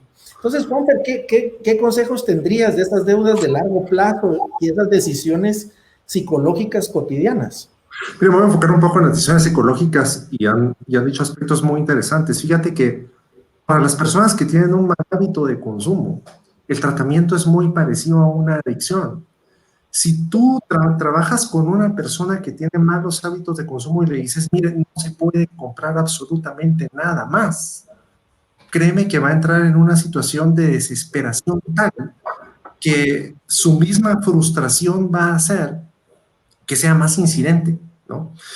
Entonces, fíjate que lo que se ha visto que ha resultado más es que sí tienes que hacer conciencia de que estás teniendo un mal hábito y eso se demuestra mucho con el daño colateral. Muchas veces la persona que tiene un mal hábito no se da cuenta de que su comportamiento está siendo muy egoísta y está dañando las posibilidades de crecimiento de las personas que acompañan su vida, ¿no? Y por el otro es destine, así como usted debe tener un presupuesto establecido y tener una parte de sus ingresos directa para el ahorro, destine una parte baja para hacer una compra estúpida. Y te menciono estas palabras, porque eso le da a la persona la sensación de que está en un proceso de desintoxicación. Esa compra estúpida le va a empezar a generar culpa. Y te pongo un ejemplo. Cuando las personas no logran dejar de consumir azúcar para bajar de peso, normalmente utilizan un edulcorante artificial y después de 2 semanas de estar con ese edulcorante se atiborran de todo el azúcar que no se tomaron hace más o menos 2 semanas. Entonces, no podemos pretender cambiar un hábito en cuestión de un mes y en cuestión de un día. Y ligado al tema de este comportamiento que marca tanto la vida de las personas y escuchándote hablar del caso que viviste, te puedo decir algo. El hecho de que posiblemente alguien de nuestra audiencia esté pasando un momento financiero crítico no lo hace ser una persona que no tiene capacidad para poder asesorar, para poder hacer trascender a otras compañías y poder trabajar en sí mismo cuando alguien más o en un proceso de introspección muy, muy serio pueda darse cuenta de los errores que está cometiendo. Muchas veces las personas que tienen problemas financieros piensan que verdaderamente su vida no tiene sentido y que no tienen autoridad para dar un buen consejo. Eso no es así. O sea, como sabrás, las personas que tienen esa capacidad vuelven a resurgir y es cuestión de querer hacer las cosas. Quisiera solo cerrar con lo que has dicho y voy a insistir mucho en ese ejemplo de poner el dedo. Cuando una persona está asustada de sus deudas, no quiere enterarse de cuánto debe y eso es la primera sentencia condenatoria. Mientras más tiempo pasas sin quererte enterar, más dinero vas a deber. Y la otra es, debes honrar tus deudas. Muchas personas en nuestra economía quieren zafarse de pagar la deuda pensando que han logrado estafar, por así decirlo, o salirse con la suya mientras alguien no se dé cuenta de que deben dinero. Se ha determinado que más allá de un juicio moral es una mala práctica que hace que las personas vuelvan a incidir en tomar malas deudas y en tener malos hábitos de pago, ¿no? En Estados Unidos, cuando una persona pierde su récord crediticio, prácticamente perdió toda su vida económica. Entonces, lo que has dicho es muy certero. Sí, y yo creo que mi papá me dijo una frase con la que vivo, que es nunca derribes los puentes que te han ayudado a pasar o a cruzar. Y creo que tenemos que tener una acción de largo plazo. Aquí estamos 3 personas que estamos hablando también desde nuestra naturaleza humana, ¿verdad? No como expertos, sino también hemos compartido que es un tema que nos atañe a todos. No es un tema fácil. Y acá hay una deuda que quisiera decirte, Guaito. Guaito, tú has trabajado mucho con temas de educación para padres y también yo sé que tienes material para niños, que lo hemos revisado junto con mis hijos. Los padres nos endeudamos por nuestros hijos. ¿Qué piensas de eso? A veces en el colegio, a veces por un estilo de vida. ¿Qué piensas de eso, mi querido Guaito? Tiene que ver mucho Bueno, hay quienes dicen, por ejemplo, es que yo no quiero que ellos pasen por lo que yo pasé, es decir, las carencias que yo tuve que experimentar, no quiero que ellos la tengan. Yo dejaré todo porque ellos no pasen eso. Entonces empiezan y, o sea, hay dos cosas. El anhelo de ayudar a los hijos y sacarlos adelante, eso es inherente a todo buen padre. Eso no hay duda. Pero caer en endeudamiento, es decir, deber dinero para cumplir esa meta, no, yo no la veo sana. Y creo que hay algo que quisiera también compartir, que por ejemplo acá esta persona pregunta, ¿cómo le explicas a los niños que en el proceso de salir de deudas no podrá darles todo lo que antes tenía? Y quiero hacer una analogía porque a mí me pasó en mi proceso de divorcio, lo perdí todo, y lo perdí absolutamente todo estando en la cúspide de mi carrera. Es decir, ya era una figura medio pública porque ya me conocía más allá de mi papá y mi mamá.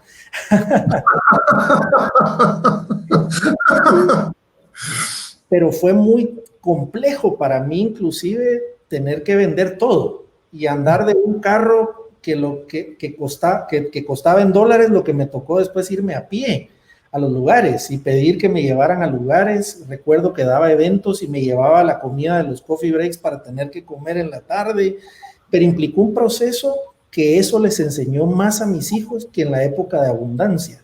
Pero les voy a decir por qué. Porque fui transparente. Les dije, estamos pasando por un cambio que es temporal. Y si algo hicimos, y acá voy a mostrarlo, teníamos una imagen en un cuarto que me prestó mi hermano donde vivíamos, pero teníamos una visión. Aquí lo voy a mostrar para que vean que teníamos una visión. En esa sala, ahí decía cómo nos vemos, dónde queremos vivir, y lo que les dábamos era explicación de esto es temporal, pero vamos a trabajar en conjunto para salir de esto. Y la vida así es, la vida no es lineal, la vida es de subidas y de bajadas, pero hago la analogía porque es lo mismo que toca hacer en las empresas. Toca mostrar una visión a las empresas, pero ser transparente con nuestros colaboradores y nuestros equipos de cuál es la situación financiera de la empresa. En mis mismas organizaciones me toca mensualmente contarles cómo va la meta, cómo vamos y qué va a pasar si no logramos la meta. Porque creo que es esa misma transparencia la que nos hace luchar por cosas que valen la pena. Y eso creo que es la variable de la emoción. Tener un por qué luchar te da una fuerza que a mí no me preocupa para nada decirles a mis hijos lo perdimos todo, porque el gozo de sentir que con la ayuda de Dios y nuestro trabajo lo logramos tener de regreso, no te imaginas lo que ha sido en la vida de ellos y en la vida mía. Pues Juan, ¿qué piensas de ese proceso y cómo le enseñamos a nuestros hijos y más personas? Mira, es instintivo tener un sentido de protección con los hijos y tomando lo que nos has compartido, que es muy valioso, es mucho más que 20 libros teóricos. La primera mentira comienza con las vacunas. El niño te pregunta, ¿me va a doler? No, no te va a doler, no te va a doler. ¿Okay?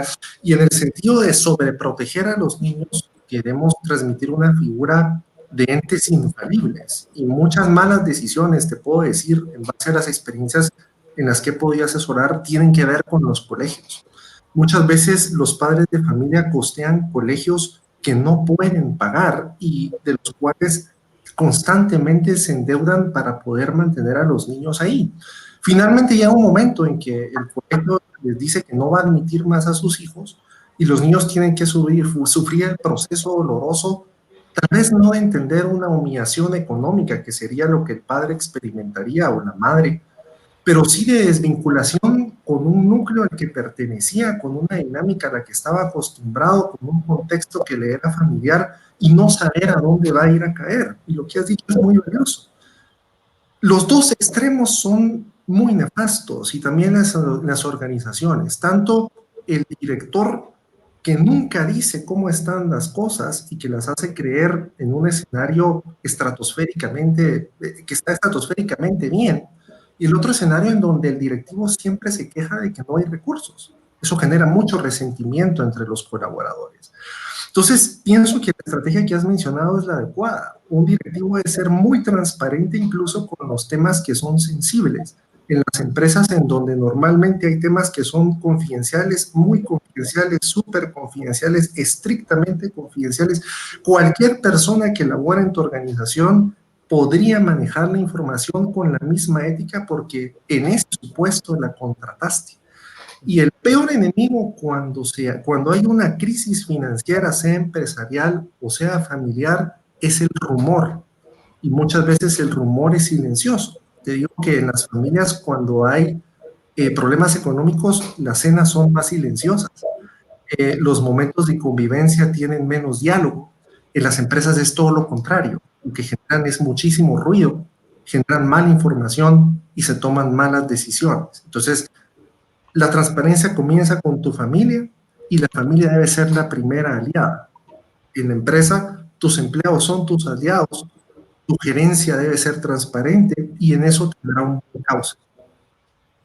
Y hay una pregunta, pero este es más general, que si estamos grabando la sesión. Sí, la sesión se está grabando, queda en YouTube, queda en Facebook, queda en LinkedIn y la pueden compartir libremente.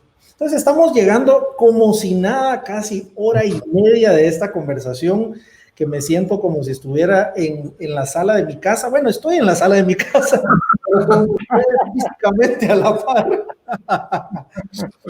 Y me gustaría acá nos dan las gracias, que es un tema que puede ser complejo como algo simple y manejable. Me gustaría si me ayudaran dándonos como si fuera su mayor perla de conocimiento. Me permitiría yo hacer un resumen de las cosas que yo me estoy llevando. Todo empieza con lo emocional, la persona, una variable emocional, y tomamos decisiones genuinamente creyendo que estamos en nuestro mayor beneficio, pero no deja de ser emocional. Es importante, por lo tanto, tener una visión de largo plazo que nos motive tanto a generar más como a salir de deudas. En ambos casos creo que estamos de acuerdo que la deuda es un generador de estrés y que si podemos bajarlo y más bien tener ahorros, ese guardadito que decías, y poder diversificar la forma de ingresar, de los ingresos, estaremos más en paz. Y creo que la paz es crucial para cualquier emprendedor. No estar tranquilo no te permite no tener... Sí podemos tener ideas, pero vivir en angustia no te deja ver las opciones. Y creo que estamos de acuerdo, como nos decía alguien que será también de nuestros mentores, mi querido Roberto Cervantes, hay que hablar claro y hay que tener claridad en lo que decimos, en esa visión, pero también en el progreso. ¿Cuáles serían esas perlas de conocimiento que le darían a las diversas personas? Se han conectado casi 250 personas en esta conversación. Gracias. ¿Qué consejos les darían para empezar y para motivarlos en este momento que estamos viviendo?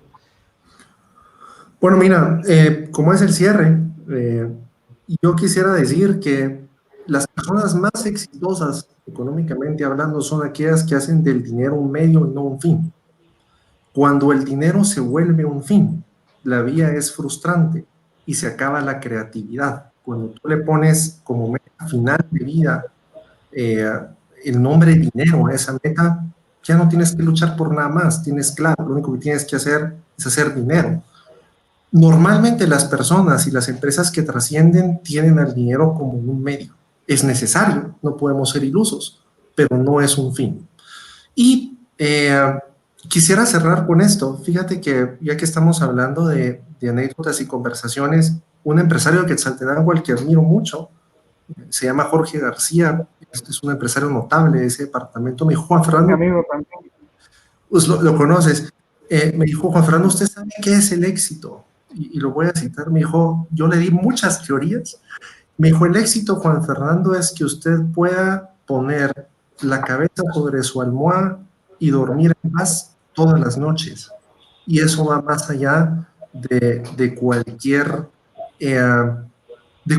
figura que el dinero pueda tener. Entonces, quisiera, por último, invitar a todos a tener esperanza, a tener fe. Es cierto, la crisis tiene los días contados en términos macro. posiblemente esos días contados sean a 30 años. Muchos gobiernos van a pasar endeudados 30 años por las decisiones que tomaron en esta crisis. Eso se estima que pasará en Europa. Pero la buena noticia es que los gobiernos siempre vienen endeudados y son las únicas empresas que no quiebran. ¿Okay? Hay que cultivar, dominar impulsos en nuestros hijos. Muchos de los malos hábitos que de grandes tenemos es porque no nos enseñaron a controlar nuestros impulsos y a veces habrá que verlos ceder ante situaciones que no podemos cambiar y a mantener la esperanza, porque definitivamente se resurgirá. Y solo quisiera que tuvieran cuidado con ese tema miedo. El miedo llama a tomar malas decisiones, malas estrategias y a ocuparse. Gracias, Juanfer. Guaito. Muy bueno. Bueno, yo solo quiero concluir con una historia también de alguien del occidente, una señora de cierta edad de un municipio, uno de los 340 municipios de Guatemala, pegadito a México, a la frontera, se llama San Pedro, Zacatepeque, San Marcos. Correcto. Yo di una conferencia y al final se me acercó y yo no sabía quién era ella, después me refirieron. Era una señora muy adinerada, muy adinerada. De hecho, después una de sus nietas nos confesó que ella cuando murió, aparte del capital que heredó 39 casas a sus hijos y los nietos iban por el mismo camino, habían aumentado el patrimonio familiar. Pero esta señora se me acercó y me dijo, mire, lo que usted enseña es cierto, me dijo. Pero yo no soy doctor, me dijo. Yo solo llegué a sexto de primaria, me dijo. ¿Quiere que esta de sexto de primaria le enseñe cómo ser millonario? Doctor.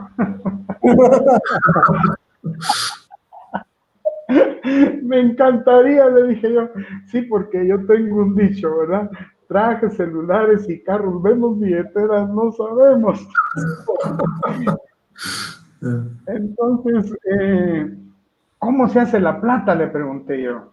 Y ella me dijo, preste atención, me dijo, así se hace la plata. Mire, billete ganado, me dijo, medio comido y medio guardado, me dijo la viejita. ¿Qué me estaba diciendo? Mire, una porción de lo que genera, gástelo, pero otra guárdelo. Y hay un proverbio de Salomón que es el que usan los judíos para comenzar de cero a lo que logren acumular, que Salomón les dijo, mire, que el que guarda y guarda, poco a poco se enriquece.